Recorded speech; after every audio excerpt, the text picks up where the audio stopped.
12월 30일 오늘 하나님께서 우리에게 주시는 생명의 말씀은 사무엘상 7장 12절 말씀입니다. 하나님께서 여러분 각자에게 주시는 생명의 말씀으로 우리 다 같이 합독하시겠습니다. 사무엘이 돌을 취하여 미스바와 센 사이에 세워 이르되 여호와께서 여기까지 우리를 도우셨다 하고 그 이름을 에벤에셀이라 하니라. 아멘. 여러분 금년 한 해 참 수고 많으셨습니다. 특별히 이 코로나19라고 하는 팬데믹 상황 가운데서 모든 인간 삶이 흐트러지고 심지어 불안과 공포로 우리를 몰아넣고 있는 이러한 때에 또 하나님 제일주의, 하나님 앞에 예배해야 하는 것이 우리 그리스도인들의 최고의 가치라고 생각하는 것인데 예배마저도 자유롭게 드리지 못하는 이런 상황 가운데서도 여러분 금년 한 해 수고 많으셨습니다. 여러분의 이 수고에 우리 하나님께서 더 큰 것으로 보답해 주시리라 믿습니다. 이제 금년은 오늘하고 내일 이틀 남았지만 이제 밝아오는 2021년에 하나님의 더 큰 복을 받으시는 여러분들 되시기를 주님의 이름으로 축원을 드립니다. 오늘 말씀을 우리가 함께 보면 이제 하나님께서 이스라엘 백성들을 도와주심으로 인해서 이스라엘 백성들이 블레셋과의 전투에서 크게 승리를 하게 됩니다. 그러자 이스라엘의 지도자 사무엘은 즉시 돌을 취하여 미스바와 센 사이에 세우고 그 이름을 에벤에셀이라고 지어 넣습니다. 에벤에셀, 하나님께서 여기까지 도우셨다라고 하는 말씀입니다. 그래서 오늘 말씀의 제목을 에벤에셀, 하나님께서 여기까지 도우셨습니다라고 하는 제목으로 잡아 놓았습니다. 이제 이스라엘 백성들은 블레셋과 늘 승리한 것만은 아닙니다. 4장 말씀에 보면 이 에벤에셀이라고 하는 이 지역에서 이스라엘 백성들은 아벡 전투 여기에서 대패하고 맙니다. 크게 실패합니다. 그래서 이곳에서 이스라엘 자손은 홈니와 비느하스 두 제사장과 함께 수많은 군대를 잃게 됩니다. 심지어는 하나님을 상징하는, 하나님의 영광을 상징하는, 또 하나님의 임재를 상징하는 언약궤마저도 블레셋에게 빼앗기고 이제는 블레셋에 완전히 예속되는 상황에 이르게 되어지는 것입니다. 그러나 오늘 말씀에 와서는 이제 다시 한번 그 전투에 임할 때에 하나님께서 도우심으로 인하여 블레셋과의 싸움에서 승리하게 되어지고 그 승전을 거두고 돌을 세운 후에 이 지명을 따서 에벤에셀, 과거에 대패했던 장소의 이름을 그대로 넣게 되어지는 것입니다.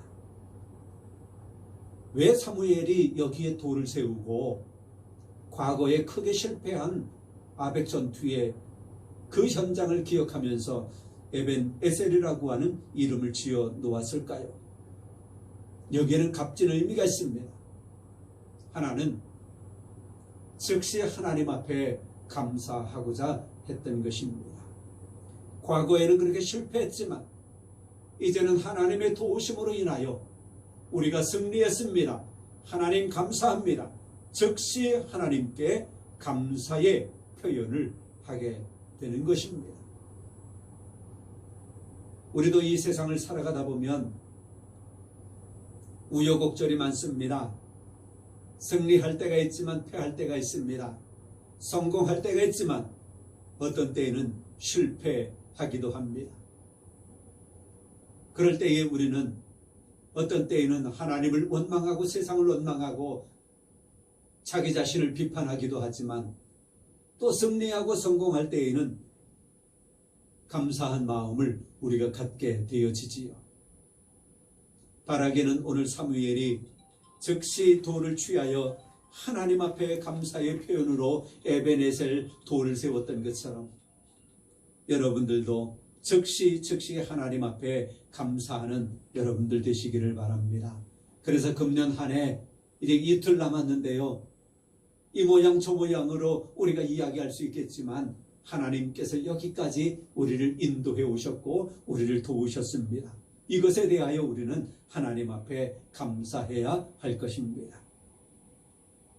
이렇게 감사할 때에, 즉시 하나님 앞에 감사할 때에 우리 하나님께서는 우리에게 감사의 조건을 더해 주실 줄 믿습니다.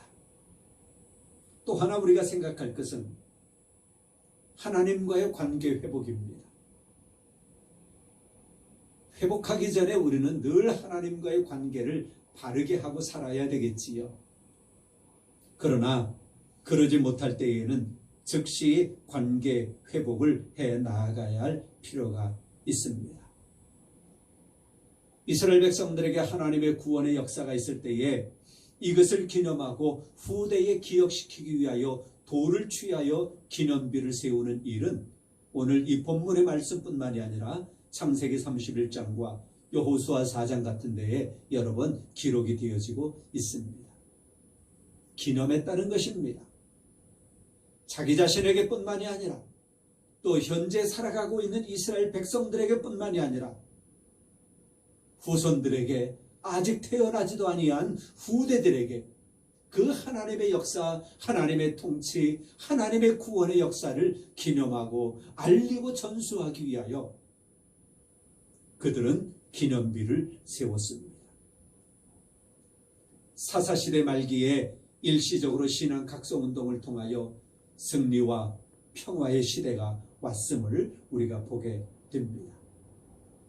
이처럼 우리에게 필요한 것은, 우리 인간에게 필요한 것은, 또한 중요한 것은 하나님과의 관계를 항상 바르게 해 나아가야 하는 것입니다. 어떨 때에 우리가 하나님 없이 살아가는 사람처럼, 그리스도인이 아닌 것처럼, 사사시대의 이스라엘 백성들이 왕이 없으므로 각기 제 길로 제 생각대로 갔다라고 한 것처럼 그럴 때가 우리에게 있을지라도 우리는 그러할 때에 빨리빨리 가능하면 속히 하나님과의 관계를 회복하는 회복운동이 우리에게 일어나야 하는 것입니다. 이것이 이루어지면 어떤 상황에서도 승리와 성공이 있다고 하는 구속사적 진리, 이것을 우리에게 오늘 본문 말씀은 보여주고 있습니다. 2020년도 마지막 예배를 드리면서 우리가 드려야 할 고백은 무엇입니까? 금년 한 해 우리를 인도하시고 보호해 주신 하나님 감사합니다.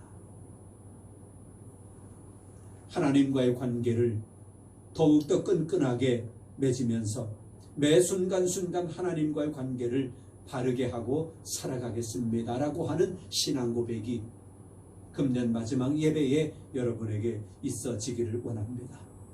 하나님은 우리의 모든 삶과 생각과 역사를 정확히 하시고 주관하시는 하나님이십니다. 우리의 모든 것을 통치하시는 통치자이십니다. 우리의 필요와 우리의 약함을 정확히 하시고 인도하시는 인도자 되십니다. 우리의 신앙과 고백을 날마다 인정하고 행할 때 하나님의 인도와 하나님의 보호와 은혜는 영원토록 변함이 없는 줄 믿습니다. 우리를 여기까지 도우신 하나님이 앞으로도 여러분들을 도와주실 줄 믿습니다. 그렇게 기도하시기를 바랍니다. 에베네셀의 하나님과 늘 함께하는 여러분들의 신앙이 되어져서 여러분의 삶이 가는 그 동안에 하나님의 인도가 끊이지 아니하고 여러분의 어떠한 것들이 마치는 그 시점에 하나님이 도우셨다라고 하는 에베네셀의 역사가 여러분에게 가득하기를 주님의 이름으로 축원합니다. 성부와 성자와 성령의 이름으로 여러분 모두를 축복합니다. 아멘.